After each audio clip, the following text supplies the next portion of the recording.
ನಾಳೆ ಸಾರಿಗೆ ನೌಕರರ ಮುಷ್ಕರ ದಿನಾಂಕ ನಿಗದಿಯಾಗಿದೆ ನಿಜ. ಆದರೆ ಇವತ್ತು ಸಿಎಂ ನೇತೃತ್ವದಲ್ಲಿ ಒಂದು ಮೀಟಿಂಗ್ ಇದೆ. ಹಾಗಾಗಿ ಇವತ್ತಿನ ಸಭೆಯಲ್ಲಿ ನಿರ್ಧಾರವಾಗುತ್ತೆ ನಾಳೆ ಮುಷ್ಕರ ನಡೆಯುತ್ತಾ ಇಲ್ವಾ ಅನ್ನೋದು. ಸಾರಿಗೆ ನೌಕರರ ಬಂದ್ ತಡೆಯೋದಕ್ಕೆ ಮುಂದಾಗಿದೆ ಸರ್ಕಾರ. ನಾಳೆಯಿಂದ ಕೆಎಸ್ಆರ್ಟಿಸಿ ಬಿಎಂಟಿಸಿ ಬಸ್ಸು ರಸ್ತೆಗಿಳಿಯಲ್ವಾ? ಸರ್ಕಾರದ ವಿರುದ್ಧ ಸಿಡಿದೆದ್ದಿದ್ದಾರೆ ಸಾರಿಗೆ ನೌಕರರು. ನಾಳೆಯಿಂದ ರಾಜ್ಯಾದ್ಯಂತ ಸರ್ಕಾರಿ ಬಸ್ ಬಂದ್ ಆಗುತ್ತೆ. ಸಂಬಳ ಏರಿಕೆಗೆ ಆಗ್ರಹಿಸಿ ಸಾರಿಗೆ ನೌಕರರು ಬಂದ್ಗೆ ಕರೆ ಕೊಟ್ಟಿದ್ದಾರೆ. ರಾಜ್ಯಾದ್ಯಂತ ಬಸ್ ಬಂದ್ ಅಂತ ಸಾರಿಗೆ ನೌಕರರ ಒಕ್ಕೂಟ ಘೋಷಣೆ ಮಾಡಿದೆ. ಹಲವು ಬೇಡಿಕೆಗಳ ಈಡೇರಿಕೆಗೆ ಆಗ್ರಹಿಸಿ ಹೋರಾಟದ ಹಾದಿ ಹಿಡಿತಾ ಇದ್ದಾರೆ. ನಾಳೆ ಸಾರಿಗೆ ನೌಕರರ ಮುಷ್ಕರ ಅಂತ ದಿನಾಂಕ ನಿಗದಿಯಾಗಿದೆ. ಆದ್ರೆ ಇವತ್ತು ಸಭೆ ನಡೀತಾ ಇದೆ. ಸರ್ಕಾರದ ವಿರುದ್ಧ ಸಿಡಿದೆದ್ದ ಸಾರಿಗೆ ನೌಕರರನ್ನ ಸಮಾಧಾನ ಪಡಿಸುವಲ್ಲಿ ಸರ್ಕಾರ ಯಶಸ್ವಿ ಆಗತ್ತಾ? ಯಶಸ್ವಿ ಆದ್ರೆ ನಾಳೆ ಮುಷ್ಕರ ಇಲ್ಲ, ಯಶಸ್ವಿ ಆಗಿಲ್ಲ ಅಂದ್ರೆ ನಾಳೆ ಮುಷ್ಕರ ಇರುತ್ತೆ. ಅಂದ್ರೆ ಬಸ್ಗಳು ರಸ್ತೆಗಿಳಿಯಲ್ಲ. 4 ಸಾರಿಗೆ ನಿಗಮಗಳ ಬಸ್ ನಾಳೆ ಸಂಚಾರ ಇಲ್ಲ. ಒಂದ್ ಕಡೆ ನಾಳೆ ಮುಷ್ಕರ ಅಂತ ಜನರಿಗೂ ಕೂಡ ಮಾಹಿತಿಯನ್ನ ಕೊಡ್ಲಾಗ್ತಾ ಇದೆ. ಹಲವು ಬೇಡಿಕೆಗಳಿಗೆ ಆಗ್ರಹಿಸಿ ಈಗಾಗಲೇ ಸಾರಿಗೆ ನೌಕರರು ನಾಳೆ ಮುಷ್ಕರಕ್ಕೆ ಕರೆ ನೀಡಿರುವಂಥದ್ದು. ಈ ನಿಟ್ಟಿನಲ್ಲಿ ಎಲ್ಲ ಬಸ್ಸುಗಳಲ್ಲೂ ಕೂಡ ಈಗಾಗಲೇ ಮುಷ್ಕರದ ಹಿನ್ನೆಲೆ ಒಂದು ಬೋರ್ಡ್ಗಳನ್ನು ಅಂದರೆ ನಾಳೆ ಬಂದಿದೆ ಅನ್ನುವಂತಹ ರೀತಿಯಲ್ಲಿ ಒಂದು ಮುಷ್ಕರದ ಬೋರ್ಡನ್ನು ಹಾಕಿರುವಂಥದ್ದು. ಪ್ರತಿ ಬಸ್ಸುಗಳಲ್ಲೂ ಕೂಡ ಅದನ್ನು ಹಾಕಲಾಗಿದೆ. ಅಂದರೆ KSRTC ಬಸ್ ಇರ್ಬೋದು, ಅದೇ ರೀತಿ BMTC ಬಸ್ಗಳಿರ್ಬೋದು, ಪ್ರತಿ ಬಸ್ಸುಗಳಲ್ಲೂ ಕೂಡ ಮುಷ್ಕರದ ಬಗ್ಗೆ ಕರೆ ನೀಡಿರುವಂತಹ ನಿಟ್ಟಿನಲ್ಲಿ ಒಂದು ಬೋರ್ಡ್ಗಳನ್ನು ಹಾಕಿರುವಂಥದ್ದು.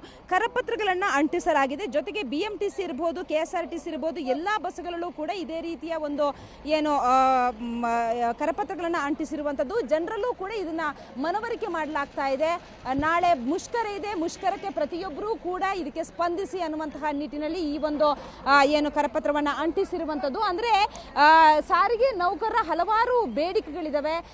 ಈ ಬೇಡಿಕೆಗಳನ್ನು ಈಡೇರಿಸಬೇಕು ಅಂತ ಹೇಳ್ಬಿಟ್ಟು ಈಗಾಗಲೇ ಹಲವು ಬಾರಿ ಸರ್ಕಾರದ ಜೊತೆ ಕೂಡ ಮಾತುಕತೆಯನ್ನು ನಡೆಸಲಾಯಿತು. ಆದರೆ ಸರ್ಕಾರ ಇದುವರೆಗೂ ಕೂಡ ಸಭೆಯಲ್ಲಿ ಸರಿಯಾದಂತಹ ಸ್ಪಂದನೆ ನೀಡಿಲ್ಲ. ಹಾಗಾಗಿ ಈಗ ಸರ್ಕಾರದ ಮಾತಿಗೂ ಕೂಡ ಕ್ಯಾರೆ ಅನ್ನದೇ ಎಸ್ಮಾ ಜಾರಿ ಮಾಡಿದ್ರೂ ಕೂಡ ತೊಂದರೆ ಇಲ್ಲ, ನಾವು ಪ್ರತಿಭಟನೆಯನ್ನ ಮಾಡ್ತೀವಿ, ಜೊತೆಗೆ ಮುಷ್ಕರವನ್ನ ಮಾಡ್ತೀವಿ ರಾಜ್ಯಾದ್ಯಂತ ಅಂತ ಹೇಳಿ ಈಗಾಗಲೇ ಕರೆ ಕೊಟ್ಟಿರುವಂತದ್ದು.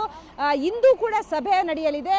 ಆದರೆ ಈ ಸಭೆಯಲ್ಲಿ ಏನಾಗುತ್ತೋ ಗೊತ್ತಿಲ್ಲ. ಆದರೆ ಈಗಾಗಲೇ ಸಾರಿಗೆ ನೌಕರರಿಗೆ ಸುಮಾರು 1,800 ಕೋಟಿ ಹಿಂಬಾಕಿ ಬಾಕಿ ಇದೆ. ಅದರ ಜೊತೆಗೆ PF ಇದೆ, ಸುಮಾರು 3,000 ಕೋಟಿ PF ಕೊಡಬೇಕು. ಇದೆಲ್ಲವನ್ನು ಕೂಡ ಕೂಡಲೇ ಈ ಸಮಸ್ಯೆಗಳನ್ನು ಎಲ್ಲವನ್ನು ಕೂಡ ಬಗೆಹರಿಸಬೇಕು. ಜೊತೆಗೆ ಸಾರಿಗೆ ನೌಕರರ ಏನೇನು ಬೇಡಿಕೆಗಳು ಏನಿದಾವೆ ಇವೆಲ್ಲವನ್ನು ಕೂಡಲೇ ಬಗೆಹರಿಸಿ ತಮ್ಮ ಸಮಸ್ಯೆಗಳನ್ನು ಸರಿಪಡಿಸಬೇಕು ಅಂತ ಹೇಳ್ಬಿಟ್ಟು ಈಗಾಗಲೇ ಸಾರಿಗೆ ನೌಕರರು ಕಳೆದ ಹಲವಾರು ತಿಂಗಳಿಂದಲೂ ಕೂಡ ಈ ಒಂದು ಬೇಡಿಕೆಗಳನ್ನ ಸರ್ಕಾರದ ಮುಂದೆ ಇಡ್ತಾನೆ ಇದ್ದಾರೆ. ಆದರೆ ಸರ್ಕಾರ ಕೂಡ ಹಲವು ಬಾರಿ ಸಾರಿಗೆ ನೌಕರರನ್ನ ಒಂದಷ್ಟು ಮಾತುಕತೆಯನ್ನ ಮಾಡಿತ್ತು. ಅವರನ್ನ ಮುಷ್ಕರವನ್ನ ಮಾಡಬೇಡಿ ಅಂತ ಹೇಳಿ ಅವರನ್ನ ಒಂದು ಸಭೆಗೆ ಕರೆದಿರುವಂಥದ್ದು. ಆದ್ರೂ ಕೂಡ ಸಭೆಯಲ್ಲೂ ಕೂಡ ಸಾರಿಗೆ ನೌಕರರು ಯಾವುದೇ ನಿಟ್ಟಿನಲ್ಲೂ ಕೂಡ ಈ ಒಂದು ಮಾತುಕತೆಗೆ ಬಗ್ಗಿಲ್ಲ. ಈಗ ತಮ್ಮ ಸರ್ಕಾರದ ಹಾಗೂ ಸಾರಿಗೆ ನೌಕರರ ನಡುವೆ ಒಂದಷ್ಟು ವಾಗ್ವಾದಗಳು ನಡೆದ್ರೂ ಕೂಡ ಅದರ ಜೊತೆಗೆ ಸಭೆ ಮೇಲೆ ಸಭೆ ನಡೆದ್ರೂ ಕೂಡ ಇನ್ನೂ ಕೂಡ ಸಾರಿಗೆ ನೌಕರರು ಯಾವುದೇ ಕಾರಣಕ್ಕೂ ಕೂಡ ಈ ಮುಷ್ಕರವನ್ನು ವಾಪಸ್ ತೆಗೆದುಕೊಳ್ಳೋದಿಲ್ಲ ಅಂತ ಹೇಳ್ಬಿಟ್ಟು ಪಟ್ಟು ಹಿಡಿದಿದ್ದಾರೆ. ಸದ್ಯಕ್ಕೆ ಎಲ್ಲ ಬಸ್ಗಳಲ್ಲಿ ಜೊತೆಗೆ BMTC ಇರ್ಬೋದು, ಹಾಗೇನೆ KSRTC ಬಸ್ ನಿಲ್ದಾಣಗಳಲ್ಲೂ ಕೂಡ ಮುಷ್ಕರದ ಬಗ್ಗೆ ಈ ರೀತಿಯ ಪೋಸ್ಟರ್ಗಳನ್ನ ಅಂಟಿಸಲಾಗಿದೆ. ಹಾಗಾಗಿ ಈಗಾಗಲೇ ಸಾರಿಗೆ ನೌಕರರು ಮುಷ್ಕರವನ್ನ ಮಾಡ್ತೀವಿ ಅಂತ ಹೇಳ್ಬಿಟ್ಟು ಪಟ್ಟು ಹಿಡಿದ್ದಾರೆ. ಜೊತೆಗೆ ಇತ್ತ ಸಾರ್ವಜನಿಕರು ಈ ಮುಷ್ಕರದಿಂದ ಭಾರಿ ತೊಂದರೆ ಆಗುತ್ತೆ, ಇದನ್ನ ಕೈ ಬಿಡಿ ಅನ್ನುವಂಥದ್ದನ್ನು ಕೂಡ ಅವರು ಕೂಡ ಮನವಿಯನ್ನ ಮಾಡ್ಕೊಳ್ತಾ ಇದ್ದಾರೆ. ಬೆಂಗಳೂರಿನಿಂದ ಕ್ಯಾಮರಾ ಪರ್ಸನ್ ವಿನೋದ್ ಜೊತೆಗೆ ಮಮತಾ ಮರದಾಳ, ಏಷ್ಯಾನೆಟ್ ಸುವರ್ಣ ನ್ಯೂಸ್.